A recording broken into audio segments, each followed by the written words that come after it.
காயிற வெயிலுக்கு தர்பூசணி சாப்பிடலாம் போல இருக்கு. சாப்பிடலாம்னு நினைச்சா பயமா இருக்குண்ணே. ஏன்டா தம்பி பயப்படுற? என்னண்ணா பண்ணது, என் ஃப்ரெண்டு இன்ஸ்டாகிராம்ல ரீல்ஸ் ஷேர் பண்ணியிருந்தேன்.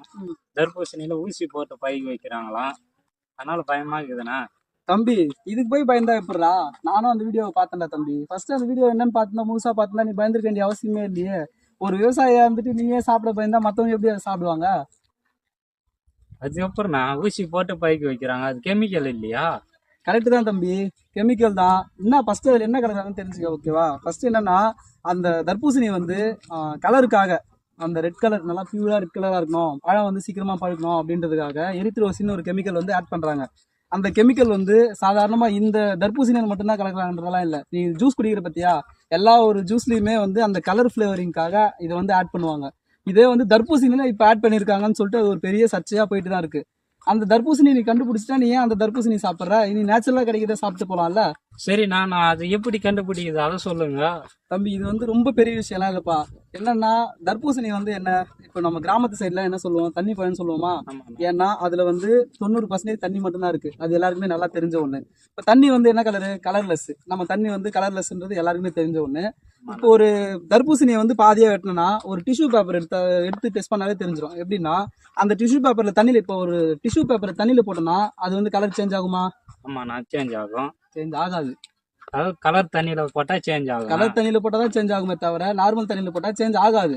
அதுதான். இப்ப இதே வந்து நீ அந்த ஊசி போட்ட பழம் சொல்றல, அந்த ஊசி போட்ட பழத்துல இந்த ஒரு டிஷ்யூ பேப்பரை போட்டு பார்த்தனா, அந்த டிஷ்யூ பேப்பர் வந்து அந்த எந்த கலர்ல இருக்கோ, இப்போ சாதாரணமா இப்போ தர்பூசணி வந்து ரெட் கலர் ஃபிளேவர் ஆட் பண்றாங்கன்னு வச்சுங்களேன், அந்த ரெட் கலர் ஃபிளேவருக்கு இந்த டிஷ்யூ பேப்பர் ரெட் கலர் தான் மாறிடும். அந்த மாதிரி மாறிச்சுன்னா அது வந்து ஊசி போட்ட பழுக்க வச்ச பழம்னு சொல்றாங்க. ஓகேவா?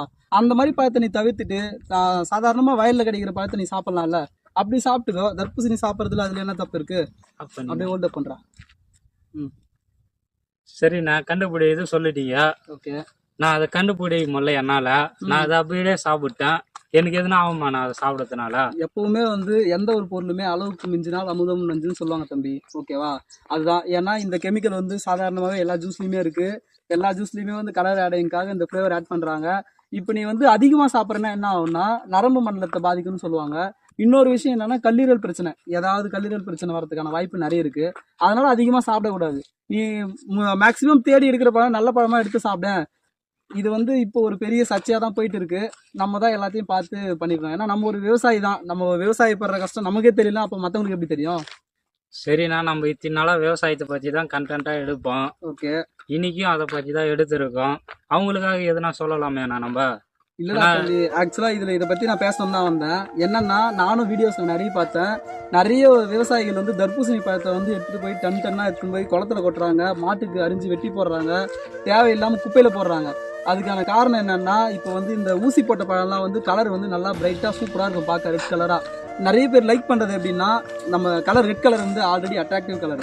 அந்த ரெட் கலர் பழத்தை வந்து நல்லா அட்ராக்டிவா இருக்கிறதுனால நல்லா அந்த மாதிரி ஊசி போட்ட பழத்தையும் நிறைய பேர் தேர்ந்தெடுத்து சாப்பிட ஆரம்பிச்சிட்டாங்க.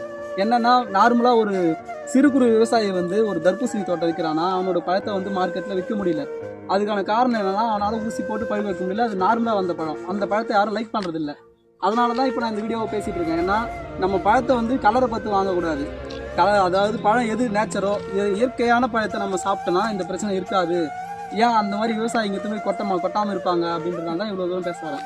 சரிண்ணா, இப்ப ஊசி போட்டு பைக்கு வைக்கிறாங்களா, அது விவசாயி பண்றாங்களா இல்ல விவசாயிகிட்ட இருந்து வாங்கின்னு போய் விற்கிறாங்களே அவங்க பண்றாங்களா? ஆக்சுவலா இது எல்லா விவசாயியும் பண்றது இல்ல தம்பி.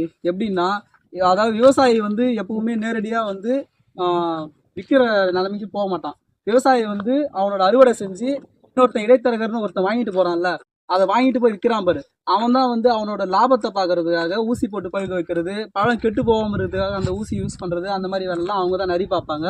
மேக்சிமம் இந்த விவசாயிகள் பண்றது இல்லை. அது யாருக்குமே தெரிய மாட்டேங்குது. ஏன்னா கேட்டா எல்லா விவசாயிகள் தான் ஊசி போட்டு பழுக்க வச்சுட்டாங்க அப்படின்ற மாதிரி பேசுறாங்க. பட் விவசாயிகள் அந்த மாதிரி பண்றதே கிடையாது. ஆனா வாங்கின்னு போய் விற்கிற வியாபாரி பண்றது அப்படின்னா விவசாயி இப்ப கஷ்டப்படுறாங்களாண்ணா? கரெக்டு தான் தம்பி. அது உனக்கு தெரியுது, எனக்கு தெரியுது, மற்றவங்களுக்கு புரியணும் தான் நான் இவ்வளவு தூரம் பேசிட்டு வரேன்.